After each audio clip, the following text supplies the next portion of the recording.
Hi everyone, welcome to the Self-Published Strong podcast. I'm your host Andrea Pearson and I'm joined today by my husband. Hi, I'm Nolan. And this week we're discussing the movie Megamind, which is one of my favorite movies. Yes. It is a great show. We'll obviously get more into that, but first a couple of updates. We are not fully settled into our house. No, we are not. We're just working on odd projects here and there. It's been rather time consuming, much more than the condo that was a little bit smaller than our house. Anyway, so I haven't gotten back to writing yet. I've been focusing a lot on trying to find the kitchen knives, which have eluded us so far. For a long time, we had 3 tiny little Pampered Chef paring knives and then a little Forever Sharp tiny paring knife. And we finally broke down and bought some IKEA knives while we were buying our desks. And we've been caulking and painting and stuff like that. So, and then still unpacking the office. And if you can't tell, we are still on the little digital recorder. We did find the big microphone. We have it in our possession. Yeah, we did find it. I think we even mentioned that last week. We just haven't had, yeah. What we really need to have happen is for Nolan to quit his job so that, we're both unpacking all day long and then we have freedom. Yay! And then can't pay the mortgage, so then we won't have a house. The business can pay the mortgage. And nothing else. Okay, we won't have food then. Mm-hmm. Or electricity. Okay, so anyway, if the business didn't have business expenses, which actually keep the business running, it's frustrating. Anyway, so our toddler is taking a nap right now, and our 5-year-old is playing with friends. She's downstairs emptying the dishwasher. Oh, she's downstairs emptying the dishwasher. So we'll probably get interrupted a couple times, but I'm going to go right into actually, we do the quote first, right? Don't we? Yep. Okay. Before that, the schedule is we're going to watch the movie Red next, and then we're going to do Jurassic Park 3, and then Sweet Home Alabama. I'm looking forward to these movies. They're going to be good ones. Our quote is, "Well done is better than well said," by Benjamin Franklin. All right. And why did you pick that one? Most people talk about doing stuff, but they don't actually do it. So even doing a bad job at something is better than not doing it in some cases. Especially when you're just starting out with something. It's better to just suck it up and do it. Probably before you're ready. Yeah. You're never going to be ready enough. And you learn so much after doing it one time. I agree with that. That actually ties in with one of my top 3 takeaways from Megamind for authors that we'll discuss later. So well done is better than well said. And people can talk all they want, but actually, this is another quote that I was going to give later, but Jim Kukral, who does the Sell More Books show, he always says, doers get what they want, and I can't remember, everyone else gets what they get. So if you're not working and not doing something, then you're not going to get what you want. You're not going to go where you need to go. Okay, so the tip for today's episode is going to be about beta readers. And I just kind of want you to, this tip is more geared to newer writers, but I will throw in a bit for more advanced writers as well. Okay, so half the people who beta read for you won't ever finish your book. And I'm just wanting you to know it's going to be half to even up to 60%. They'll just never finish and you'll never hear back from them. And I still have author friends who hand out physical copies of their books. That gets really expensive really fast. So do digital, give people a PDF. And then also once people respond, expect to want to strangle some of them and to, steal others for all of your future books, basically. Some people will never get your style. They'll never get your books. And those are not the people you want to have beta reading for you. Even if they have valid suggestions, your beta readers need to help build you up as well. They shouldn't be tearing you down constantly. And so if somebody hates my books, but I've actually had this before. I had a couple people who hated my books, but they liked helping me. And you can't do that. You need to be working with people who actually like your books. Expect a lot of them to say good book and not give any feedback, and you need to expect the feedback that you get to be bad for most people. A lot of beta readers need training and practice, and I'll talk about how to train them later. But for now, they need to learn how to give feedback and to know what you're looking for. And then keep in mind that younger readers give shorter feedback and older readers are more thorough. So my old system for using beta readers, this is a tip for newer authors. I used to use three groups where the first group would catch the bigger problems and the third group would catch fine stuff, and they needed to have good eyes to catch those things. And then the middle group fell in between.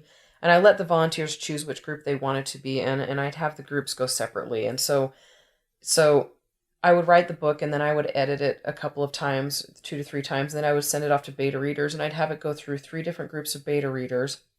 And then I'd apply what I felt was applicable, and then I send it off to my editor. And with this system, I used a ton of beta readers, and I watched for overall trends, ignoring outline comments, unless there was a problem, like an actual problem, like somebody says, hey, you forgot this thing here or something. And let's see. So you need to pay attention to those overall trends. And a lot of people use only just a very small handful of beta readers, and that's fine depending on how experienced you are. If you're brand new starting out, I recommend using a bunch of beta readers, especially if you don't have a lot of writing experience in general, because beta readers will help train you. And some people will say that's really bad for your writing career, but I disagree. I think that some people need more guidance than others. I was definitely one of those authors. I'd never taken a creative writing class before. I was in college when I wrote my first fiction piece, and I didn't ever have to write fiction anywhere else growing up or anything. It was always nonfiction, and I was a paralegal and I wrote legal documents. And so my beta readers helped me learn what was good fiction. And my current beta reader system, this is more for experienced authors, and that is I do not use beta readers. I write my book, I edit it one revision where I'm heavy in, and then I do an out loud revision where I fix things as a program is reading out loud to me, and then I send it straight to my editor. And I've been following this for the last probably 10 books. And my point here is, if you've been doing this for a while, don't doubt yourself. Beta readers will sometimes suggest you make changes that require huge edits that are pointless and needless. And you'll be like, oh, well, that's a good way to take it as well, but it doesn't make your book better. And so how do you know if you need beta readers? Well, are you reviewing well? And do you find yourself irritated with most feedback and not making changes that people are suggesting? Then you probably don't need beta readers. If you've written books and you've done this for a while and you feel confident in your structure and your prose and pacing, things like that, then cut out those beta readers. What I do now is I send it straight to my editor, and then when she gets it back to me, I have my street team, my ArcCast team, they read through for spare typos. And that's my system. I'll read through it again sometimes one more time. But a couple of typos before going to press, it's not worth the delay in writing, especially when huge books tend to have typos too. I read a lot of Jack Reacher, and almost every single Jack Reacher book I've read has had at least 2 to 3, even more typos in it. So don't expect your books to be perfect, and don't be offended when you find out they aren't. And if you don't need beta readers, don't use them. So I'll give a couple more tips over the next 2 weeks on beta readers, and especially how to train them and then how to organize them for those of you who opt to use them. So are we ready to get into the movie? We are. I am anyway. I am too. I love this movie, so I'm very excited about discussing it. All right. So what is your overall feeling about Megamind? It's a brilliant movie, honestly. They did a lot of things right. Even though it's a kid's movie, so you might think it lacks in complexity, it doesn't. Yeah. I wish more adult movies took so much pride in their work. Their plots and details as seriously as an animated children's movie. Yeah, no he kidding. said with disdain. Yeah, I don't know. I kind of went through a phase, and I'm still in that phase a little bit where I don't watch kids' movies because I'm like, meh, and Nolan's brother-in-law, Nicholas, who we've mentioned before. It's not my brother-in-law. He's my brother. Nolan's brother, my brother-in-law, we've mentioned him before. And when we go up to Washington, we're going to make him do one of these episodes with us. He made us watch Megamind. I was quietly opposed and didn't say anything, but I was like, okay, fine, I'll watch a kid's movie. And I ended up being absolutely delighted in this movie. It is amazing. It's hilarious, but it's also well crafted. So it's not just stupid jokes, but it's jokes that apply to the characters in the movie and their motivations and their flaws. Yeah. And they're what's the word? They're relatable. So one character you can be like, oh, I know somebody does that, or I've done that, Mm-hmm. Okay, so let's talk about the characters. Okay. All right. So we've got an intro to Megamind versus an intro to Metro Man as adults. Let's discuss their intros. Megamind. They show right off the bat disdain, dislike, hatred. People are booing him. He boos them back. Metro Man's intro is everybody's loving him. They're crying. They're adoring him. They shoot off their guns and then the cops. The cops, yeah. It's so awful. Gold stars. Gold stars. Well, that's when they're kids. I'm saying. But I mean, he adults. still wears them. Oh, does he? If you look at his bunch of his costumes, they're a gold. Later on, they're studs, but most of the time, like if they go to his lair, and it shows all the variations of his costumes, and a bunch of them have gold stars. Oh, geez. So he got gold stars as a child, quite a bit, and Megamind did not. And yeah, he was raised in a jail, and so he's a mastermind criminal. Yeah, he's a genius. Genius. And, Metro Man was a rich guy and goody two-shoes and gold stars and all that. Yeah, everybody loved him. Everybody hated Megamind. But the thing is, one thing that I've realized while watching this, Metro Man knows Megamind. He knows that Megamind isn't a bad guy, Right. He calls him a little buddy, and yeah.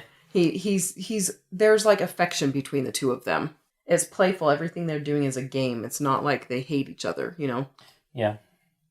All right, so Megamind is a bad guy whose plans never work, and everyone knows it, including Minion. Yes. Your plans never work, says Roxanne, and Minion's like, thank you. Or, did you ever think we would win? Well, no, never, not in a million years. Never. And Megamind glares at him. He's like, I mean, yes, I did think we would win. He's amazing. Yeah, Minion gives someone for Megamind to talk to, so he's not just monologuing at the movie. Yeah, he's a good side character. He's funny, he screws things up. Yeah. But he's not, way incompetent. No. So it's not, tiresome, where it's just like, oh, sorry. Like C-3PO? Yeah. Yeah, so we have also got Hal and Roxanne. Mm-hmm. Hal is the most narcissistic person on the face of the planet. Creepy. He's in love with Roxanne. I put love in air quotes. Oh yeah, love. He's in infatuation / lust with Roxanne. Hal is the camera guy, and Roxanne is a reporter. Yes, this is like a Superman spoof. Yeah, I actually have Metro Man is a Superman analog. He uses all of Superman's powers. Mm-hmm. They even spoof on his kryptonite. Oh yes, the lead. Yeah, copper. Copper, that's what I meant. Yeah. Copper drains my Copper powers. drains my powers. Your weakness is copper? Okay, so character growth. You've got a lot of comments on character growth, I think. Character growth. So, Metro Man, I want to say he has an epiphany. So we don't get to see things from his perspective too much during the movie. He kind of has like a flashback kind of thing that explains what happens to him. But we get to see Megamind. And I guess I should talk about plot structure first, or the 3 acts, because they relate to Megamind, who is our viewpoint character. Yeah. Phase 1, Megamind defeats Metro Man, finally. Mm-hmm. Yes. Air quotes defeats. Air quotes defeats. Spoiler alert, he doesn't. Phase 2, Mega Man creates Titan. So after Megamind defeats Metro Man, he has nobody to fight with anymore. And he gets bored. He gets bored, depressed. so he decides to create a new hero. As somebody tells him, Roxanne tells him, heroes aren't born, they're made. And that is actually the premise of the entire movie. Because, Mega Man... I think that's one of the premises for the entire movie. That is what happens in the movie, though. Yeah, it's true. I mean, that's Mega Man's character arc. Mm-hmm. Anyway, and at the end, he realizes that Titan, by the way, that's Tighten. Yeah, that's how Titan spells it. He's like, what does Titan mean? That's how Titan spells his name instead of Titan. Yes. Anyway, and then Mega Man has to end up defeating Titan and become the hero. Yeah. So he's not born a hero. Mm-mm. He's made a hero. He makes himself a hero. Yeah. And that actually does kind of go along with what I noticed, that the very first line, one of the very first lines we hear from somebody other than Megamind is, "You are destined for," and his dad talking to him, and he shuts down the thing, and Megamind's like, I didn't quite catch that last part, and he refers back to that throughout the show. Like, destiny is huge for him. He's like, I'm destined to be a supervillain, and it's his perceived destiny. So basically, I feel like to me, the premise, well, I guess, I mean, I do agree with that, but the premise to me is you make your own destiny and you choose whether you are a villain or a hero. Yes. And he says that. He's like, he actually literally says, destiny is, I chose a different destiny. Yes. Yeah. Because the greatness was his destiny Mm-hmm. to be a great villain or a great hero. He just chose to be a hero at the end. Yep. So, good 3-part structure, and he has a character arc. Mm-hmm. It's a good character. All of them have and character it's not arcs. abrupt. It's like, he succeeds at his initial goal, realizes that was worse than before, and tries to fix it, and then changes himself in the process. He was innocent in the beginning, where he was constantly fighting Metro Man, fighting, and he's like, yes, I lost, and I won! And then he's like, oh, this is not what I wanted. Yeah. Any other character growth comments? Roxanne. Mm-hmm. Roxanne hates Megamind, and then they get together at the end. Yay. Kind of. They do. Well, I have a comment about it. I'll give it right now. My comment on romance is ... They kiss while he's pretending to be a human, and then she kisses him on the cheek at the end. But that's it. He doesn't... Sad. Well, she got with him while he was human, but if she was a real person, she'd have a really hard time adjusting from... Giant blue-headed guy. Yeah. So I'm like, they kind of get together, Well, they at least become not Haiti. Yeah. Yeah, close enough where they're hugging and he's holding her and she kisses him on the cheek. Yeah, I mean, it is a kid's movie, so... Yeah. They're not... It's light on the romance, but... If they had kissed on the lips, like that one Superman show I watched where Amy Adams and... You mean Man of Steel? Henry Cavill kiss on the lips, and it feels like the most... forced, uncharismatic kiss in the history of cinema. Oh my gosh. Yes. Like, it was like, maybe, I assume this is like what it feels like when you watch a brother and sister make out. Oh, gross. Yeah. It's like, no. Because they were not into it. No, it was, yeah. Anyway, sorry, side comment there. Just one more thing that an animated children's movie has done better than a mega blockbuster budget movie. Yeah, no kidding. You failures. They had a budget of, let me think. I think it was something like 80 million, and they ended up making 400 million their weekend that they released. It was DreamWorks' biggest movie that year. Oh, for Megamind? For Megamind. Wow, crazy. Yeah, huge, huge, huge. There you go. Have a good premise for a movie, and then execute it. Yeah, no kidding. All right, character growth. Pretty much everyone has character growth. Like Hal goes from being a quiet creep to a loud creep back to a quiet creep. That is growth, He doesn't learn, but he does have an arc. I mean, an arc doesn't mean that you necessarily become change better. as a different person. Yeah. No. Yeah. Because all of the things that you didn't like about his character are amplified once he has power. Mm-hmm. Yeah. Yeah, so, I mean, Hal, he's one. like super self-centered and clueless. He's like, that was really awkward. You hugged him and not me. Yes. And then he's like, is this a robbery? Because the lady across the hall has way better stuff. They're doing a fantastic job of showing this is not a good hero, you know? Showing, yes. All right. I'm having a party at my house. I don't want to be around a lot of people. Oh, it's just you and me. That's the best part. It's just you and me. I hired a photographer in case a wedding photographer. A wedding photographer. Yes. That's him talking to Roxanne. I will watch you like a dingo watching a human baby. It's a little creepy. Is that a little too much? Yeah, just a little too much. And, okay, so at the very end of the movie, Megamind says, I finally had a reason to win. So, because he lost over and over and over again in the end. He's like, I finally had a reason to win because he was fighting for Roxanne. Mm-hmm. And then I love this at the end. He's doing things the way Metro Man did things. He's like cutting the ribbon. He's doing the reveal of a huge statue of him. And he's like, put your hands in the air, just like Metro Man did. And then he's like, now hand over your wallets. So he has to throw in his little side, Yeah. Okay, so antagonist versus protagonist. I would say Mega Man and Metro Man, it's a play. It's a game to them. They're playing antagonist. And Metro Man even carries a mic around with him as he's fighting Mega Man. He's like, oh no, Roxanne. Yes. You've kidnapped her, So it's a game. It's all a game. And then we find out who the real antagonist is when Mega Man creates him. Megamind.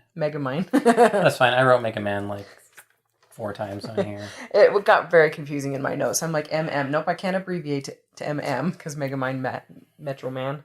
All right. Do you have any comments on, let's see, plot versus character, setting, story? I mean, it's a superhero spoof movie, right? Yeah. They play on the superhero tropes, Mm-hmm. and they hold to their tropes through the movie. Like, and they're kind of like, you know, he's the cliche supervillain, smart guy, right? And he has some personality quirks that actually, like, you think are entertaining, but actually affect the plot. Like how he pronounces things? Like how he mispronounces certain words, and that's how, when he's in disguise, Hal, who isn't very smart, can tell that it's actually Megamind. Mm-hmm. And that happens at the end of the movie, but the whole movie he's like, "Olo," instead of "hello." Olo. No, it's hello, sir. Oh, yeah. Hello? Did I do it right? Yeah. Stuff like that. So you just think it's like just a personality quirk, but his personality quirks affect things.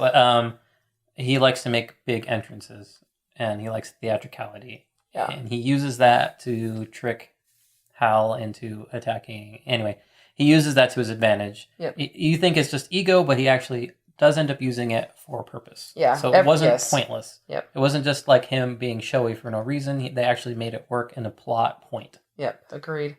So him pronouncing pretty much every important word. I loved it. He pronounces Metro City as Metrocity, and at the beginning of the movie, he's like calling it Metrocity. Not until we actually meet Metro Man as an adult do we realize it's Metro City, not Metrocity, you know? So I thought that was a nice little touch because we're like, Metrocity. Oh, Metro City. Okay. Anyway, so comedy, he would win some. I would almost win some. I would almost win others. This movie has some of the best wit I've ever... It's like there's wit in every single line almost, you know, comedy and intelligence in almost every single line. So if you want to study dialogue, watch this movie and take note of how they tweak natural settings for comedy purposes. One of my favorite lines. He's pretending to be someone else, and he's talking on the phone to Roxanne, and he's yelling at somebody, at Minion or something. He's like, Yes. Oh, "Who are you yelling at?" And he's like, "Oh, I was just yelling at my mother's urn." Like, what? so off the wall. Yeah, it's awesome. No, I do. I love this movie. But I mean, you know, Metro Man. Let's talk about him. You know, Gold Stars, right? He's always seeking approval. Mm-hmm. He always used to get approval for everything he did. Metro Man did. Yeah, he wears white. He walks on water. Yeah, literally. Literally. His uniform has gold stars on it. Mm-hmm.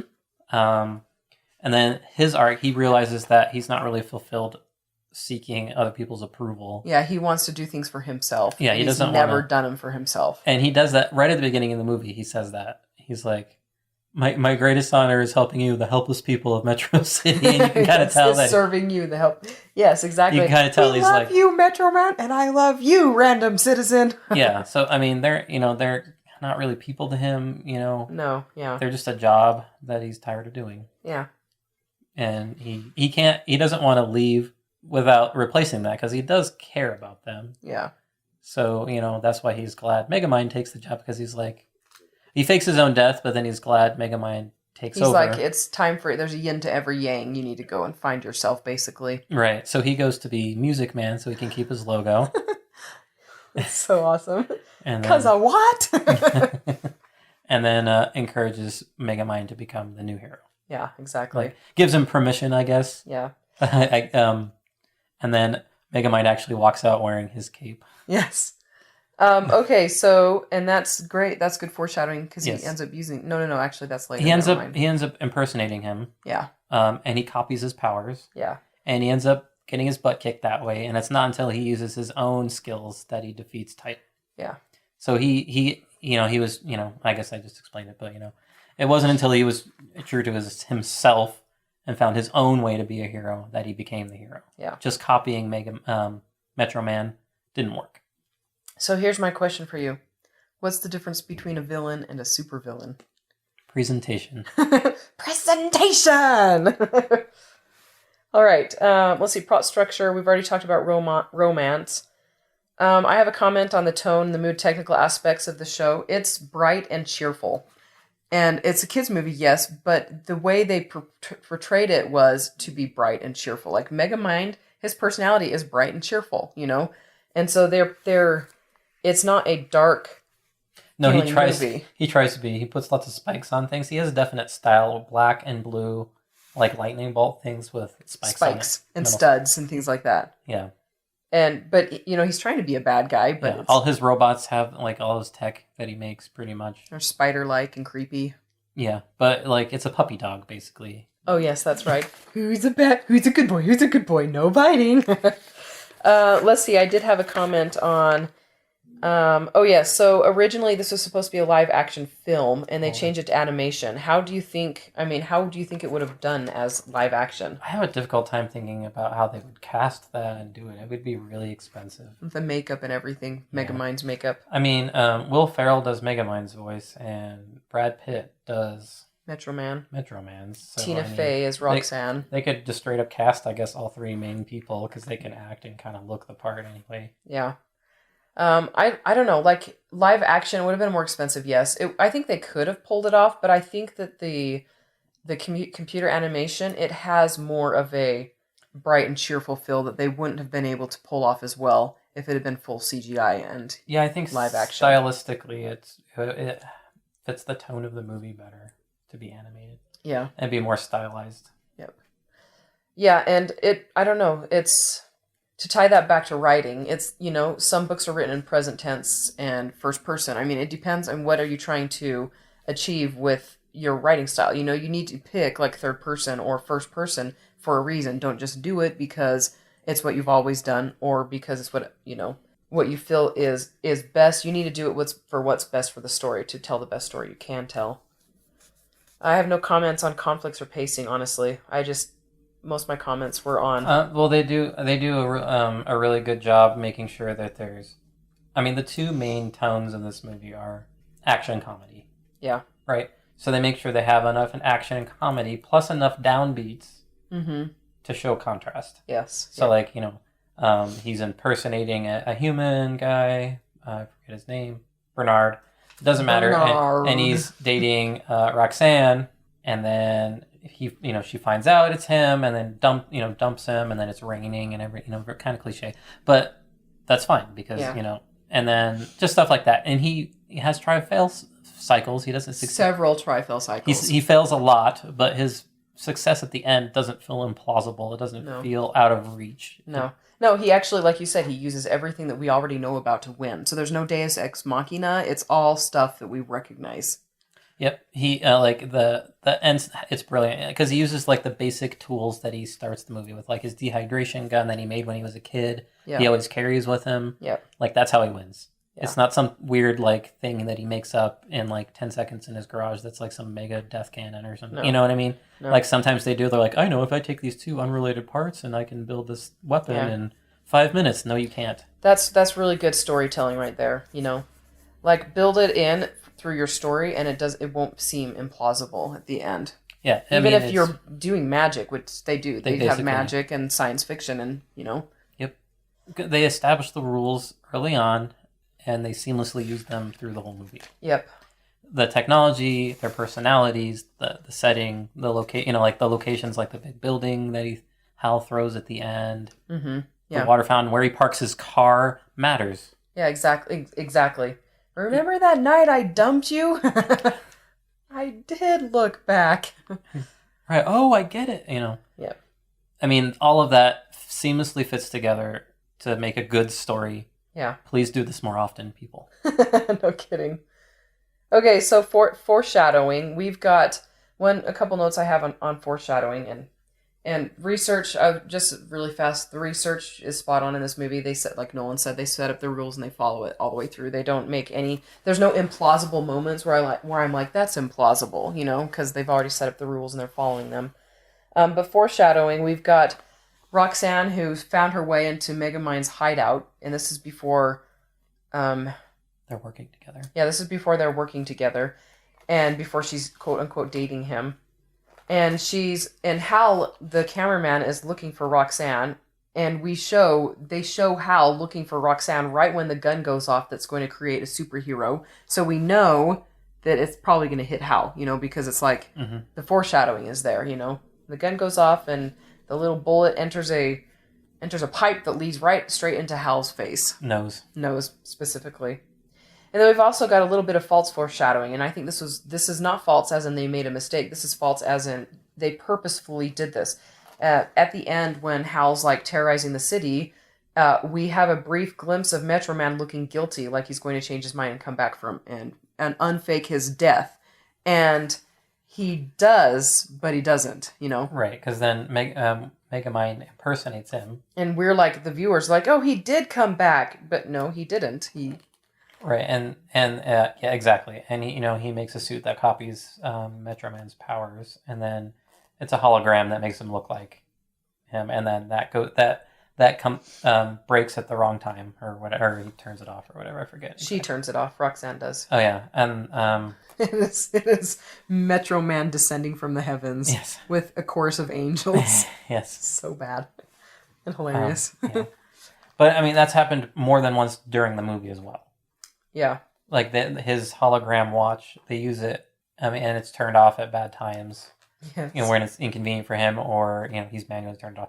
So it's something they've established. They've done it like 2 or 3 times before this point. Yeah, exactly. So then when it happens at the end, you believe it. Okay, so let's see. Do you have any comments on the climax or resolution?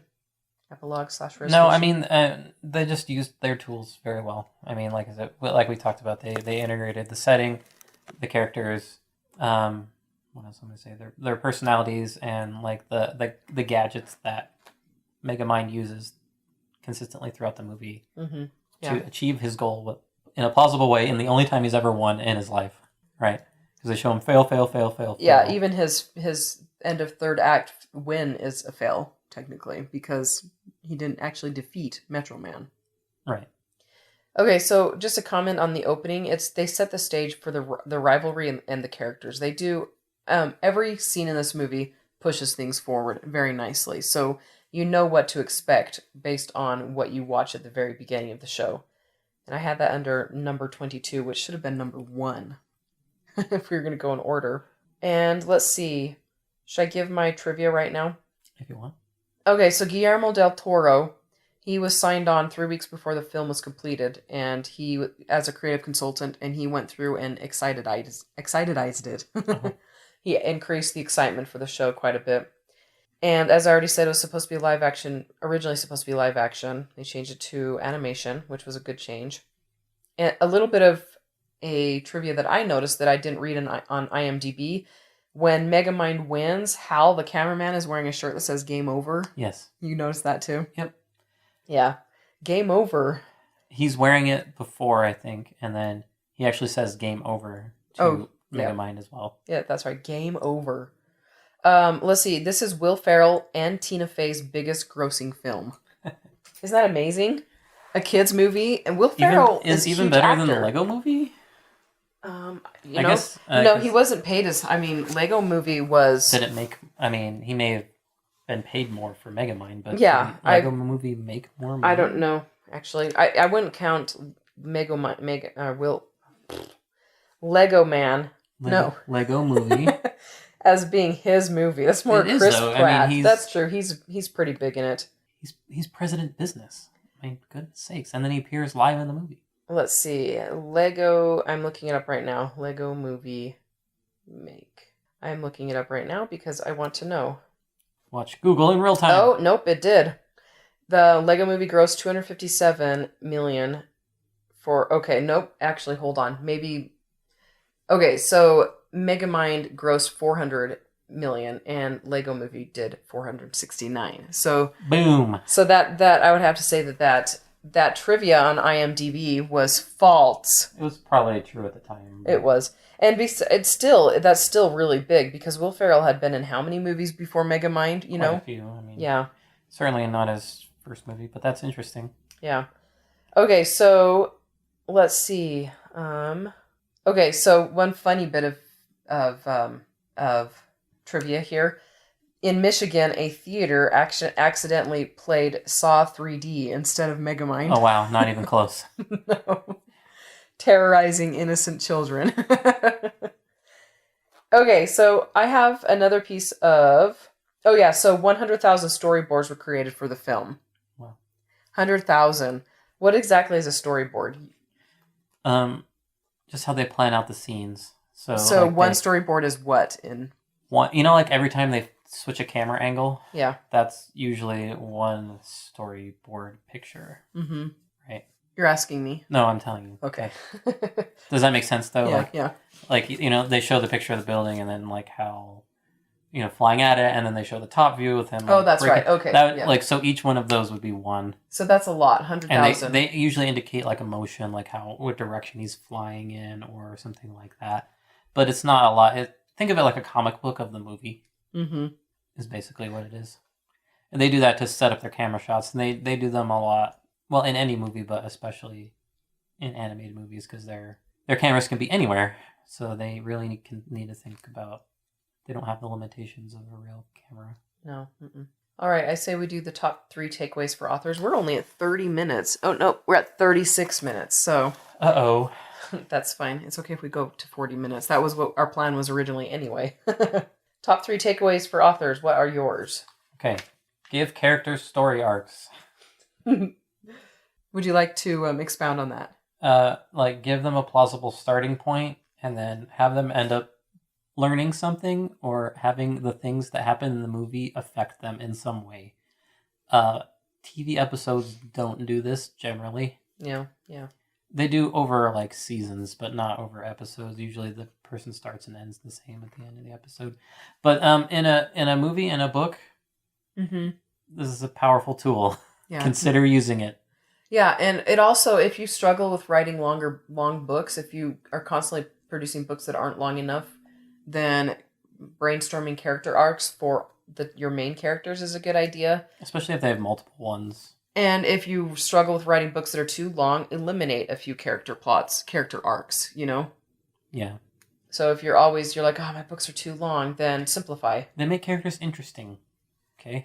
Yeah, no, they do. They make characters very, very interesting. And they're really, this is really good for like science fiction, especially in epic fantasy. You want to have a lot of character arcs. When they're like a 10-book series of 150,000 words each, the character at the beginning should feel kind of different at the end. They usually grow... Are you being slightly sarcastic? I am being extremely sarcastic, but also deadly serious. If nothing else, they usually grow in power. I mean, obviously, like Luke Skywalker at the beginning of episode 4 is different than episode 6 when he becomes a Jedi. Yeah. That power arc, he has to try and fail, with Yoda. I mean, he goes through a lot to get there. Exactly. It makes it interesting once he can finally do stuff because he had to bust his chops to get there. Mm-hmm. That's interesting. Rey is not interesting. Okay, Nolan. He's grinning now. I had to put my dig in there. Well, Rey's only had one movie. No, 2. We haven't watched 2, so she's still only had one to us. Whatever. I mean, Luke Skywalker didn't grow all that much in the fourth episode. No, he did. And he did though. He didn't even really know what the friggin' Force was to actually trusting Ben. Well, neither did Rey. Yeah, but then she beats like a dude that's been training his whole life with a lightsaber when she's never even held one. Yeah. So there. Okay, your second top takeaway for Granted, authors. he did get shot by a Jewish bookcaster first, but still. You remember this movie so much more than I do. It's because it scarred me. Oh dear. It scarred my heart. Scarred your heart. My very being. Oh my goodness. I love you. Anyway, top 2, your second takeaway. Top 2, consistency. The characters behave like themselves the whole time. Mm-hmm. Sometimes I've seen a movie or a TV show where they like take like a 90-degree turn or 180, whatever, a sharp direction change. I guess they feel like their ratings aren't good enough and they need to mix things up. But it doesn't make sense in the story when you're watching like episode to episode. There wasn't anything that happened, and they don't do like a flashback to explain why their character had like this sudden freak out. Yeah. So you just a note I have an on example, that. But I don't remember which season of Angel that was, but they took like a really dark turn all of a sudden, and everybody just started yelling at each other. Oh yes. And then their ratings went down because they're like, "What the heck's going on with these characters? It's not fun anymore." Well, I mean, people in real life do things like that. People behave, erotically. Erotically, they occasionally do behave erotically. Is it erratically? Erratically. Yes. Stop it. What? He's making fun of Thank me. goodness there's not a camera. Why? Because of your... We're behaving erotically now, apparently. Are we? Oh, jeez. Anyway, so people... Stop it. He's grinning at me. People behave... People are stupid in real life, but fiction can't mimic real life exactly. Otherwise, it doesn't feel believable. You have to be able to... Stories aren't real life. No, they're not. You have to thread these things in, you know? You can't just have your character be manic without the explanation. Chances are somebody just had a bad day and you didn't get to see their backstory for why they were acting that way. In real life. In real life. In real life, exactly. You can't do that in a book. No, not really. You have to make things... Everything needs to be there for a purpose and a reason. Most everything. Everything, yeah. Let's see, number 3. I mean, at least write purposefully. Yeah, exactly. Right? Don't be accidental. Like, sometimes there are pointless details, but don't get bogged down in pointless details. Yeah. Yeah, I agree. My third point, have fun with it. Just like the first rule of weapons training. From The Examiner. Which... If you haven't watched the TV show Spy... What is the first rule of weapons training? Safety? No. Have fun with it. No, I don't think that's the first rule of weapons training. No? You have to go watch Spy. It's a funny TV show. British. Yes. Okay, so my top 3. Okay, so number 1, don't ignore books and stories for kids. Some of the best storytelling can be found in them. Yeah, I think they make adult stuff to, like, they make its tone adult, but not the quality of the writing. Yeah.